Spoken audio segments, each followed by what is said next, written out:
It gives me great pleasure now to call on Mr. Kaneft to make the introduction of today's senior speaker, Liam Pulsifer.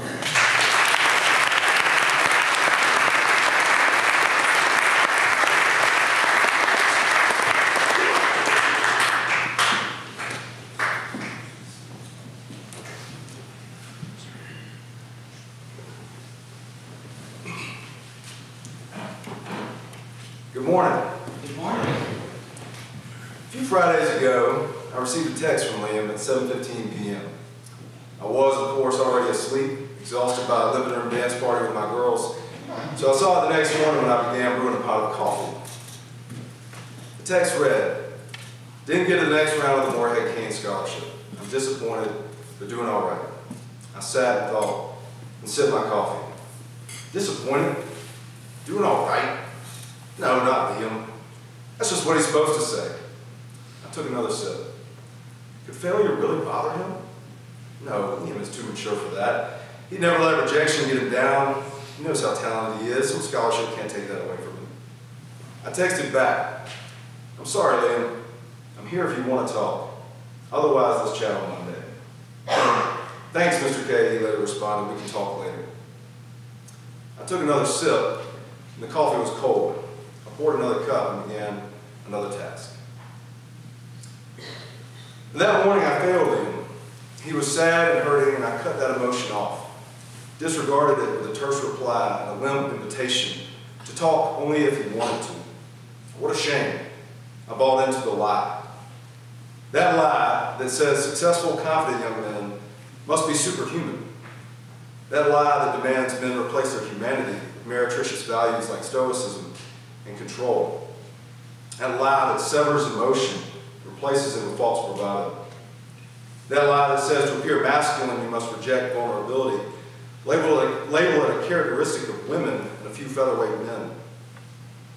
Now my response, I told him, his disappointment was unimportant. Give it 48 hours, then you'll get over it as you should. Don't be human, be superhuman.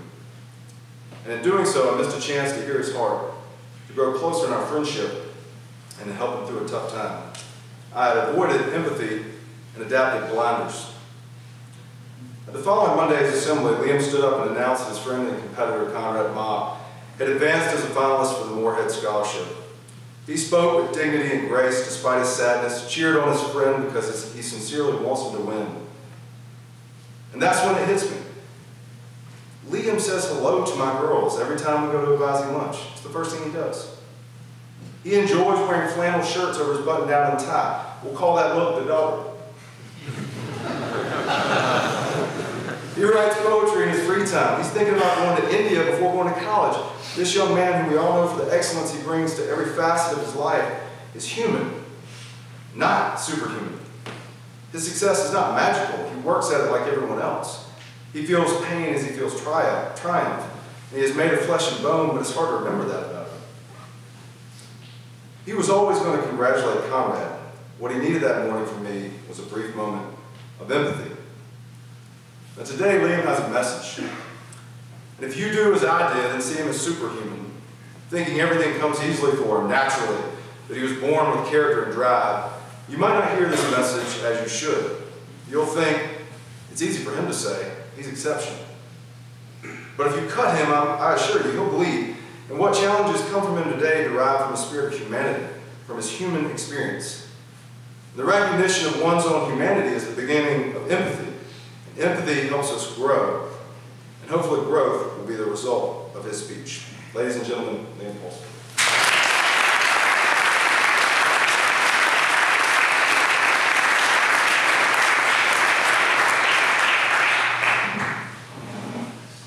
Good morning. Good morning.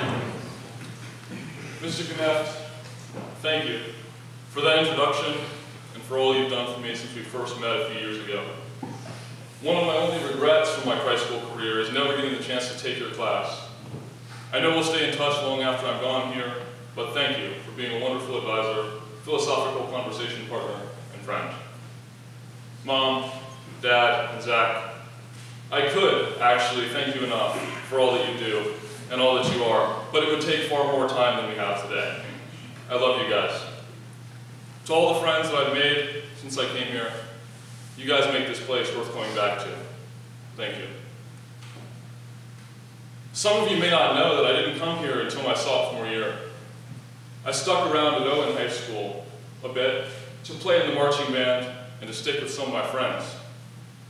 I changed my mind for the better, I think, after I couldn't fit in some classes and the band ate up all of my time like a musical cookie monster. I won't deny, though, arriving here as a sophomore was a little tough. Not because I had a lot of trouble adjusting, or because I didn't like it from the start. I've had my share of disappointments here, but I think things have gone pretty smoothly since I first showed my face. No, it's because I've wondered if I fit in well enough here with all of you. And the question that many of us here ask at some point or another, whether we're willing to admit it or not, is, do I belong? Do I really belong here? I'm sure you've all heard at some point the Greenie mantras, gentleman, scholar, the dream date of every Asheville school girl. It's tough to live up to sometimes, this ideal green figure looming above all of us. But as you may have noticed, the question of do I belong doesn't bother me any longer. I haven't figured it all out, but I have figured out that I am a Greenie. So today I'd like to give you 5 pieces of advice. Just 5. Nothing too strenuous for either of us, in no particular order, and with the guarantee that somehow, some way, they will come back to what it means to be a Greenie. Number 1, every day find something to do right. Something. Do it perfectly, to the absolute peak of your ability. It doesn't have to be a big deal. I'm talking about simple things. Making your bed, doing 20 push-ups when you wake up in the morning, acing a quiz, meeting a new person, eating a healthy lunch. These little trivial things, they matter, because in my experience, success builds on success. LeBron James didn't make his first NBA shot, then retire, because once you succeed in little things, once you get that little taste, it's hard to stop. You'll find yourself doing more than you ever dreamed, without thinking about anything other than the little things you know you can do right every day. And then there's the comfort side. If you come back to your room from a long, tough day, and you sit down, and you're feeling a little blue, you can look back and say to yourself, at least I did one thing right. You can say, I might have failed that world history test, but there is no one in this school who is a better bedmaker than I am. I am the man at bedmaking. And it starts a pattern of excellence that carries over into every facet of your life. So every day, find something that you can do right and do it like the incredible person you are. Number 2, say what you believe. No, I'm not normally the kind of guy who rants about the problems and contradictions of modern society, unlike a certain English teacher who may or may not have just introduced me. I'm pretty happy with the state of our world, and I'm hopeful that it will change for the better in the future. I do have one worry, though. Through the internet, we can all speak to hundreds, thousands, millions of people in seconds. We can spout the details of our daily lives to the world, discuss our problems, hopes, dreams, fears, whatever. It's a beautiful thing for some. The only problem is that this constant ability to speak doesn't give us any real filter. We tend to vomit our half-formed opinions out into the world after we hear them for the first time. We don't give ourselves time to revise, to think even. I'm sure people saying stupid things has been a problem since the beginning of time. In fact, I know it has. What the difference is today is that we can speak to so many without having to take ownership of what we say. Speaking is no longer a guarantee of belief, but it should be. When you say something loud, it should be because you've thought it through and you're ready to be attacked. And if someone bests you, you're ready to change your mind. Speech should be your sword and your shield against an army of countering opinions, not a rubber chicken that you lightly slap people with and then run. I care about this because I want to live in a world where everyone is informed, where what someone says is what he or she means, and where when someone believes something, he says it because that is what he believes, not because he cares about how many people agree with him. Number 3, don't be afraid not to be yourself. Now that one's a little convoluted, so I'm going to say it once more. Don't be afraid not to be yourself. This gets back to the start of my time at Christ School. As I said earlier, I stuck around at Owen for a year, for the band, for the music. I had a pretty good idea of my identity then. musician, scholar. That was pretty much all I thought I needed to be. And as I came to Christ school, several people gave me the well-meaning advice, be yourself, and you'll fit in just fine. But the further I go here at Christ school, the more that bothers me, because to be yourself, you have to decide who yourself is. To make that distinction, you place limits on who you can be. And when you place limits on yourself, you miss out on the best part of Christ school. Here, we go to classes 5, sometimes 6 days a week, but we learn more outside of the classroom than we do in it. We learn from following the example of our great role models, Mr. Krieger, Father Brown, Coach Harris, Signora Giuliani. We watch our brothers and our sisters and we emulate them so that we may grow. And none of that would be possible if we all had clear ideas of some unchangeable selfhood. I've added some identifiers since I came here. Athlete, literature magazine editor, honor council chairman. I have changed myself. And though I might not have known myself, I knew what I liked. So do what you enjoy. Try something new. Every senior speech tells you to step out of your comfort zone. But most of the time they're talking about coming to Christ school. I want you to find your comfort zone here and then break out of it again.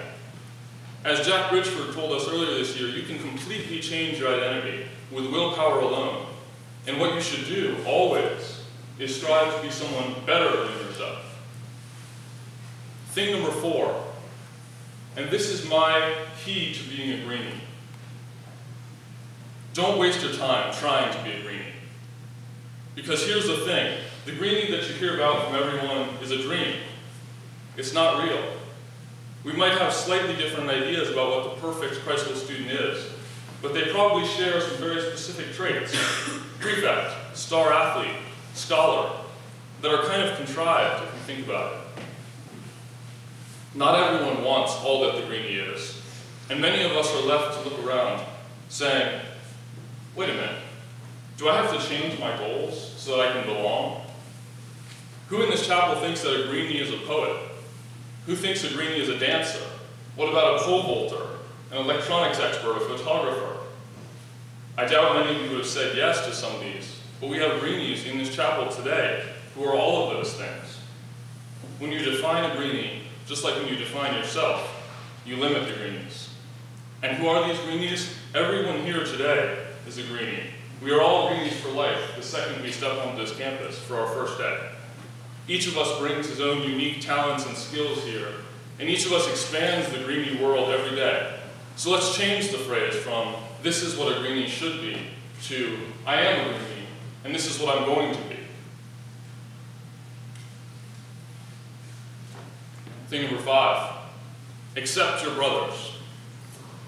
So far, I've addressed some questions I have about the world, some misconceptions that I want cleared up, and some life tips that have worked pretty well for me. But for number 5, the final thing, I have a problem. I don't think Christ school is the best place it can be. I think we need to work to accept our brothers, but more than that, to be an accepting community of everyone, not just our friends. When we have speakers on campus, I routinely hear the first words out of people's mouths. God, why am I listening to this lady? And the last, wow, that was so pointless. Said about people who have taken their own time to come speak to us. At drama productions, there are still guys who come just to make fun of the cast. The most common insult I hear is gay, as if that's something to be ashamed of. I know that I don't always feel comfortable here simply because of my political views. I can't imagine what life would be like if I were constantly defending my race, my sexual orientation, or something more integral to my being. I know, based on what I hear every day, this campus isn't yet a safe place. And that makes me sad, because we're all Greenies, and anyone who comes onto this campus is a Greenie for a day. If we greet these people with cruelty, we hurt the Greenies, and we hurt ourselves. I don't want to deliver a sermon. I'll leave that for Father Brown. But I think we can do better, and I'm not in the habit of saying things that I don't believe. We can love our 260 Christ school brothers unconditionally, like we do our brothers at home, and we can accept them no matter what. That was it. 5 pieces of advice. Do something right every day. Say what you believe. Don't be afraid not to be yourself. don't waste your time trying to be Greenie, and accept your brothers with unconditional love. Feel free to take or to leave these thoughts, because this speech is about building a community of which each and every one of you can be proud. Have a great rest of the year. Thank you.